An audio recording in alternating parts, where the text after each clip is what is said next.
വളരെയധികം ഗൗരവമേറിയ ഒരു വിഷയത്തിൽ ചർച്ചയ്ക്ക് തുടക്കമിട്ടിരിക്കുകയാണ് നമ്മുടെ ബഹുമാന്യനായ വിദ്യാഭ്യാസ മന്ത്രി വി ശിവൻകുട്ടി.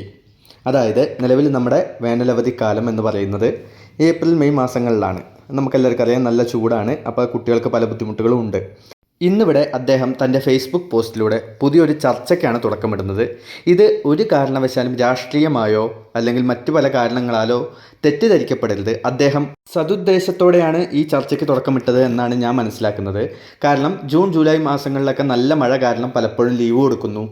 അപ്പോൾ സ്കൂളിൻ്റെ പ്രവൃത്തി ദിനങ്ങളൊക്കെ കുറയാണ്. അതൊക്കെ നമ്മുടെ പഠന നിലവാരത്തെ ബാധിക്കുന്നുണ്ട്. പഠന നിലവാരത്തെ ബാധിക്കുന്ന പല വിഷയങ്ങളിൽ ഒന്നാണിത്. അത് നമ്മൾ തെറ്റ് പറയാൻ പറ്റില്ല. അപ്പോൾ അത് മാറ്റി ജൂൺ ജൂലൈ മാസങ്ങളിൽ ലീവും ഏപ്രിൽ മെയ് മാസങ്ങളിൽ ക്ലാസ്സും വെക്കുന്നതിനെ കുറിച്ചിട്ടാണ് അദ്ദേഹത്തിൻ്റെ ഈ ചർച്ച. അതിനെപ്പറ്റി നമ്മുടെ എല്ലാവരുടെയും അഭിപ്രായമാണ് അദ്ദേഹം ചോദിച്ചിട്ടുള്ളത്. അല്ലാതെ ഒറ്റയ്ക്ക് പെട്ടെന്നൊരു ദിവസം തീരുമാനമെടുക്കണമെന്നല്ല അദ്ദേഹം പറഞ്ഞിട്ടുള്ളത്. അതുകൊണ്ട് തന്നെ രാഷ്ട്രീയപരമായി പല വിഷയങ്ങളിലും അദ്ദേഹത്തിൻ്റെ അല്ലെങ്കിൽ സർക്കാരിൻ്റെ കാര്യങ്ങളിൽ വിയോജിപ്പുണ്ടെങ്കിലും ഈ കാര്യം വളരെ നല്ലതാണ് എന്നാണ് എനിക്ക് തോന്നുന്നത് വ്യക്തിപരമായിട്ട്. അപ്പം നിങ്ങൾ ഓരോരുത്തരും നിങ്ങളുടെ അഭിപ്രായം ഈ വീഡിയോയ്ക്ക് താഴെ കമൻറ്റ് ചെയ്യുക. ഞാൻ എൻ്റെ അഭിപ്രായം പറഞ്ഞ പോലെ തന്നെ നിങ്ങൾ വിദ്യാർത്ഥികൾക്കും അധ്യാപകർക്കും ഒക്കെ പല അഭിപ്രായങ്ങളും ഉണ്ടായിരിക്കും. എല്ലാം ചർച്ച ചെയ്യപ്പെടേണ്ടതാണ്. So comment your opinion. അഭിപ്രായങ്ങൾ ചുവടെ രേഖപ്പെടുത്തുക. താങ്ക്